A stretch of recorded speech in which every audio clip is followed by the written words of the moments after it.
Contexto económico. Daniel, qué gusto tenerte con nosotros y déjame entrar al tema del contexto económico poniéndote sobre la mesa esto, la principal de la sección financiera del Siglo de Torreón eleva tasas de referencias 25 puntos y prevén próximas revisiones. La Reserva Federal en Estados Unidos pone fin a era del dinero barato. Y cuando vi esta cabeza, Daniel, en México, ¿cuándo hemos tenido dinero barato? En México, ¿cuándo nos hemos preciado de ello? Bienvenido, sí, claro. Daniel. Gracias, buenos días, Marcela, buenos días a los radioescuchas de Contextos. Y después de 6 incrementos en tasas de interés en un año en México, pues no tiene mucho sentido tu cuestionamiento, Marcela.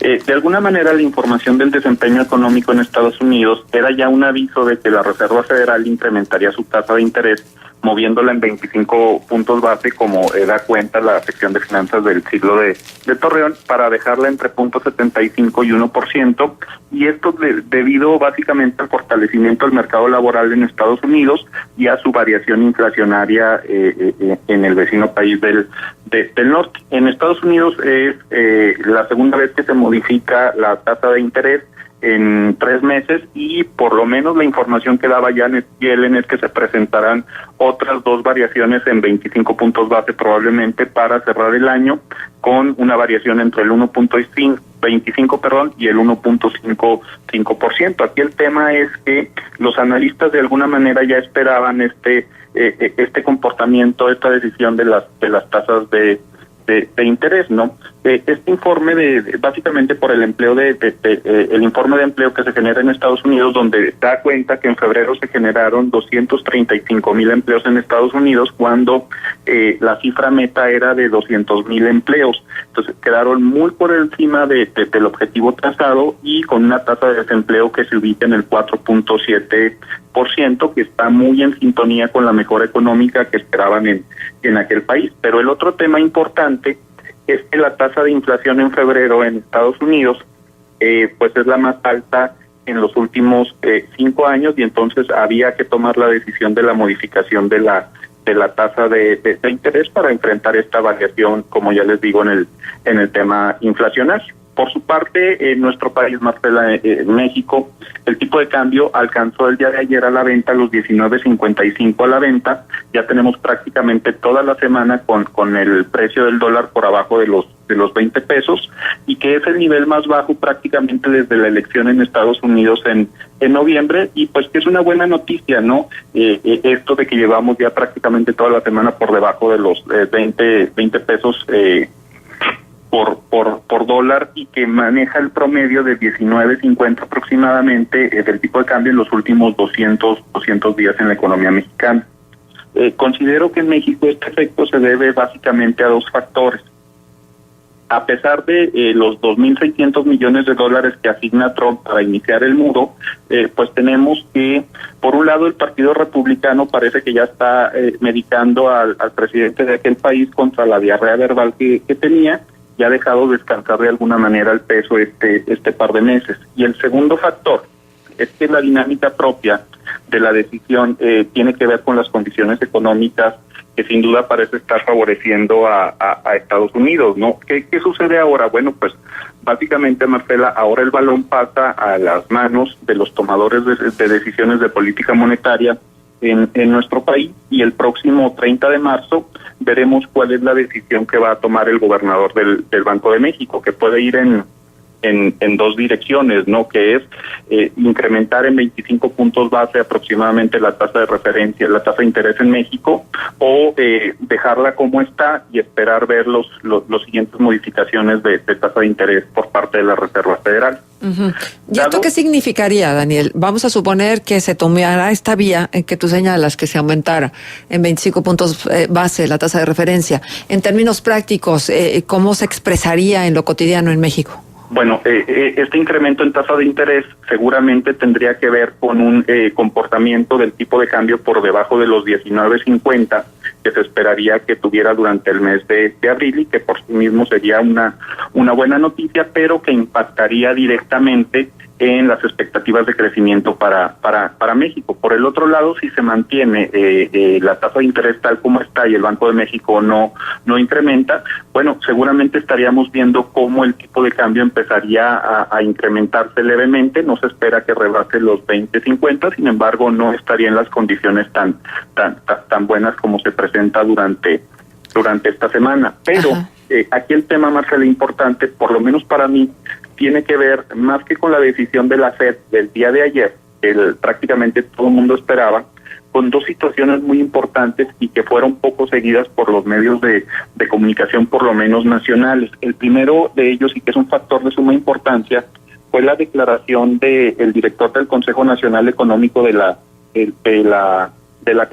Casa Blanca, que maneja la posibilidad de generar un nuevo acuerdo con México que tiene que ver con potencializar a América del Norte como una región manufacturera con normas de origen estricto. Entonces, esto prácticamente habla de la posibilidad de renegociar el tratado de libre comercio, pero bajo condiciones diferentes, bajo condiciones nuevas. Ya no es esta situación de simplemente nos vamos a salir, vamos a dejar el acuerdo comercial y bueno, a ver qué sucede. Entonces, me parece que es una noticia importante, ¿no? También este asesor del gobierno norteamericano dice que lo ideal sería trabajar con dos acuerdos comerciales independientes, uno con Canadá, con las características propias de aquel mercado, y otro acuerdo entre Estados Unidos y México para pues resaltar las fortalezas de cada uno de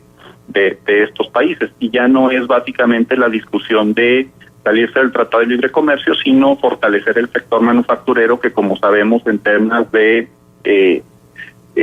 manufactura automotriz es muy importante para nuestro país. Oye, entonces, Daniel, pero en ese sentido, en lo que significa la renegociación del Tratado de Libre Comercio, hay una cantidad de información que luego, en lugar de ayudar a aclarar el panorama, nos confunde, porque de pronto, ante la visita de las autoridades de Estados Unidos y ante el ir y venir también de las autoridades mexicanas, se habla mucho de que el tratado se quedará como está, simplemente va a cambiar de nombre, o que la renegociación no va a implicar más allá de eso, de sentarse y afinar ciertos puntos, que además se hace súper necesario porque las condiciones que prevalecen hoy en la economía mundial no son las mismas que cuando se negoció. Precisamente la importancia de la declaración de ayer de Peter Navarro en buscar un acuerdo que fortalezca el potencial regional de manufactura, que tendría que hablar sobre una especie de avance en términos regionales de integración económica para poder enfrentar estos bloques internacionales que se están fortaleciendo. Y el otro tema que es muy relevante tiene que ver con la elección que se presentó en Holanda, y donde prácticamente pues pierde la ultraderecha, que en enero, si tú recuerdas, lo comentamos, representada por Geert Wilders, estaba muy adelante en las preferencias de voto de aquel país y parecía que iba a ganar, con todo lo que implicaba la renegociación de Holanda con el tema del euro. El día de ayer las informaciones en las encuestas de salida dicen que no gana, de hecho pierde posiciones y esto, digamos, que genera un escenario de tranquilidad en los escenarios internacionales, sobre todo en los mercados europeos, que permiten pues este tema de estabilidad que de alguna manera se puede visualizar en la economía internacional. Entonces creo que estos dos factores, además del tema de la decisión de la Reserva Federal, coadyuvan para este escenario de estabilidad que se está presentando. Pero aquí, si me permites, tenemos que ubicar primero ya la mano por parte del Partido Republicano, que siempre han sido impulsores del libre comercio, y que no afecte el tema de las promesas de campaña por parte de Donald Trump con este esquema de renegociación del tratado vía a través de manufacturas. Pero sobre todo esto, me parece, tiene su origen en el reacomodo de piezas en el ajedrez internacional. Disculpa que cambie un poquito el tema, ¿no? Dado que China se acerca a Rusia prácticamente, pues porque en el periodo de Obama arroja a Rusia los brazos chinos, si me perdonan la expresión. El bloque comercial entre China y Rusia, que también se está fortaleciendo por relaciones comerciales con India, con Pakistán, y que por cierto todos estos son potencias nucleares, nos hace pensar que no es casualidad el tema de la información en donde se va a dar más presupuesto al ejército norteamericano y por eso la misma necesidad de empezar la construcción del muro de inmediatamente, ¿no? Claro. Entonces ahí te empieza a hacer sentido muchas de estas decisiones, de estos planteamientos que se están presentando, ¿no? De hecho, Henry Kissinger, el secretario de Estado de Estados Unidos, plantea que mientras los aliados norteamericanos estuvieron con el tema del control de armas nucleares y sujetarse a las decisiones de organismos internacionales, estos otros países, en su mayoría ubicados en Asia, incluyendo a Irán, pues han tenido una proliferación significativa de armas nucleares, y que esto en el reacomodo geopolítico es muy importante, porque mientras Estados Unidos tiene aliados débiles, China y Rusia parece que empiezan a fortalecerse, y con las decisiones que toma el presidente Trump, un día hablando de la OTAN y que ya no les va a dar dinero, y otro día pues hablando de su principal aliado en términos de protección de sus fronteras, que es México, poniendo una posición difícil para el reacomodo geopolítico a Estados Unidos. Entonces parece que veremos un cambio de dirección, y que, retomando el tema financiero, la incertidumbre se presentará por la elección del 24 de abril, del 23 de abril en Francia, en donde sabemos que Marine Le Pen, que es de extrema derecha, pues parece que va a ganar, puesto que está arriba en intención de voto. Y pues, pero espérame, Daniel, tampoco le puedes conceder que el triunfo esté asegurado, dado lo que pasó en Holanda. Pero estamos de acuerdo, pero es buena noticia. Pero es que además también yo no sé, la cantidad de participación que hubo en Holanda es verdaderamente extraordinaria. Creo que el 75% estuvo participando en los comicios. Ahora, esto me parece que muy empujado por el mismo Trump. O sea, Trump está haciendo que tal vez en otros países esta influencia de los políticos fanatizados por posiciones no sean la mejor alternativa para los ciudadanos. Y entonces ubicamos por qué la importancia del atentado que se presenta en Francia, en el Fondo Monetario Internacional, con esta carta bomba que lesiona a una persona, y cuando justamente el día de antier planteaba a Francia reducir su tema de estado de emergencia. Entonces parece que el clima político se empieza a prevalecer en Francia, y esto, como bien lo dices, pues siempre termina por fortalecer a las posturas radicales. Esperemos que en Francia salga la gente a votar estas ideas de liberalismo, de apertura, de derechos civiles, de derechos humanos, se fortalezca como siempre en aquel país, porque sería muy difícil entender el mundo con una Inglaterra fuera de la Unión Europea, con una Francia renegociando su postura con el euro, y con Estados Unidos dando un paso atrás hacia el tema de la integración económica, ¿no? O sea, ¿y cuál es la lectura que tú pudieras hacer de todos estos síntomas de la geopolítica mundial? Bueno, pues que hay una clara intención de ir para atrás. O sea, sí.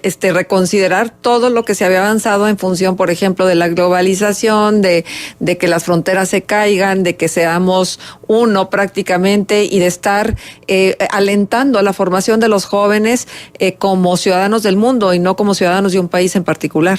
Así es, y el debilitamiento de las alianzas de Occidente, porque prácticamente en la zona euro quedaría aislada Alemania, y con visiones todavía muy nacionalistas por parte de Inglaterra, por parte de Francia, con los problemas económicos que presenta Japón, con la situación política que se está presentando por parte de la presidencia en Estados Unidos a través de Donald Trump, y con una Corea del Sur pues enfrentada con Corea del Norte. Esto pues te habla de que el tema de geopolítica será muy importante en los próximos meses, y particularmente para el escenario financiero. El tema de la elección en Francia será trascendental por el impacto en las variaciones del euro y pues el tema económico en todo el mundo. Oye, Daniel, de no creerse el nivel del presidente Donald Trump, que se está peleando con el famoso rapero Snoop Dogg por su personaje Ronald Trump, y que además hace público el pleito a través de su cuenta de Twitter, deberían de cerrársela. Sí, verdad, pero de alguna manera a mí me gusta más que esté peleándose allá con estos raperos, con estos personajes, y que esté tomando las decisiones económicas, pues Janet Yellen, que su equipo económico empiece a renegociar el Tratado de Libre Comercio, pues son muy buenas noticias, y a él déjalo que se entretenga ya con estos personajes, ¿no? Está bien, que se entretenga, pues. Sí, ahí déjalo. Daniel, pues muchísimas gracias, siempre un gusto tenerte con nosotros en el contexto económico. ¿Nos dejas punto de contacto? Estoy a sus órdenes en danerto@hotmail.com. Muchísimas gracias.